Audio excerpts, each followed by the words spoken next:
Alright guys, so I picked up these wheels.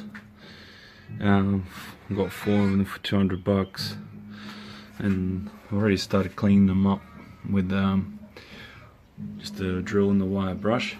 So it just looks like it's been sitting for years somewhere. I'm not sure what the history of these wheels are.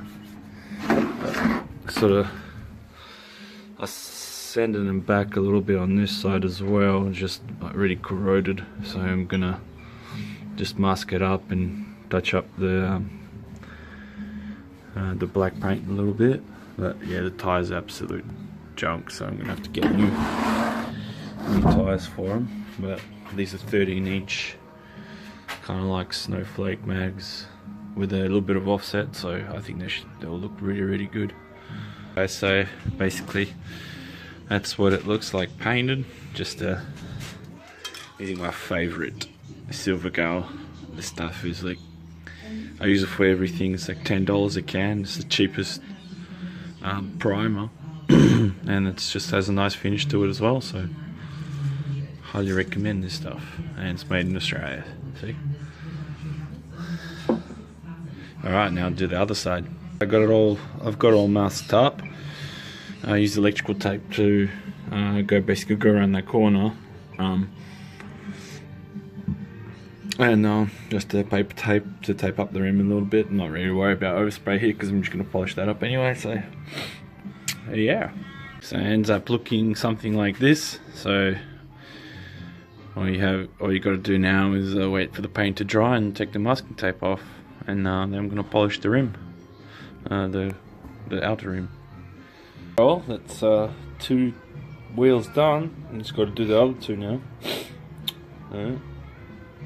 Alright guys, sort of known this for a long time, but the positive terminal is just completely corroded, you can see it. So I've known this for a while. So I've got a replacement. Just one I had lying around. It's not too bad, it's just a little bit of corrosion there, but you can see on the inside it's pretty good. So my plan is just to use a hacksaw. I already sort of started doing it. So use a hacksaw and just see if I can cut this one off the cable and then put the new one on. Alright, so I've cut a little groove in there with a hacksaw, and what I want to try to do now is just use this to see if I can split it open enough so the cable will pull out, because I think it's just pressed in. Wow, I'm surprised it actually worked. I just gave it a few hits and this thing split, so hopefully now I can somehow pull it out and then put it on the new terminal. Well, I tried to pull it out, but a couple of strains got ripped out, so I think I might just cut it there and then try and just strip it back there, strip the insulation off and make a new. There's enough length to it. Should still reach, so that's the new plan.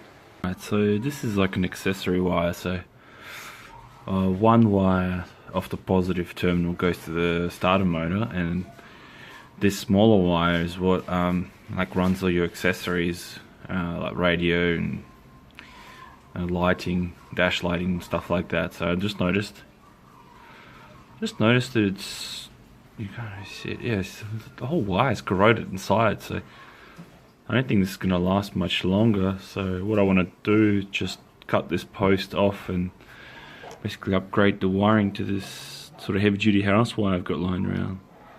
And sort of see it's a little bit more heavy duty, so hopefully it'll be better. Okay, so soldered this wire to this post. You can see that's where the old one was. I just did it on the other side. So now I'm gonna have to solder this onto the main cable. Alright, so I've twisted the 2 wires together, cleaned them up with a brush, and put a little bit of aluminium foil so they don't cook the shielding on the cables. And I'm going to attempt to solder these together. Just put a bit of solder on this area there.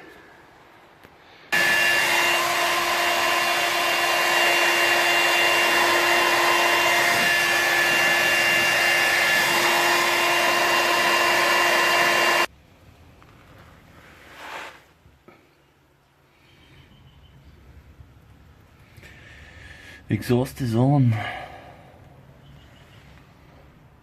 The only thing I'm going to modify is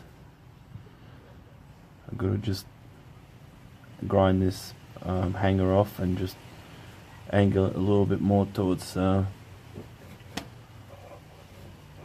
this. But apart from that, it's pretty good. What the hell? What happened to this brand? For a while, these things were in Bunnings, and by far the cheapest brand of tools I've ever seen. I mean, I think I bought this 10 years ago and I think it was only like $20 or something like that. But it's never ever broken, and everything else that I've had from this company is never broken on me, so it's a good brand. I just don't see it around anymore. And also, I bought myself this little grinder. It wasn't expensive. Got it at Masters. We're having a closing down sale, so I think I only paid $60 for this. So it came with a case and a handle, and it's a 700 watt or 750 or something like that. It's a really quality grinder. I love using it. It's very light. And I guess while we're at it, this is the welder that I've been using. Just has the switches, not the fancy dial, but that's okay. Right now I've just got a gasless roll in there. So the tip's getting a bit old, but yeah, just been welding everything with this. That's a bit of a tools and equipment update.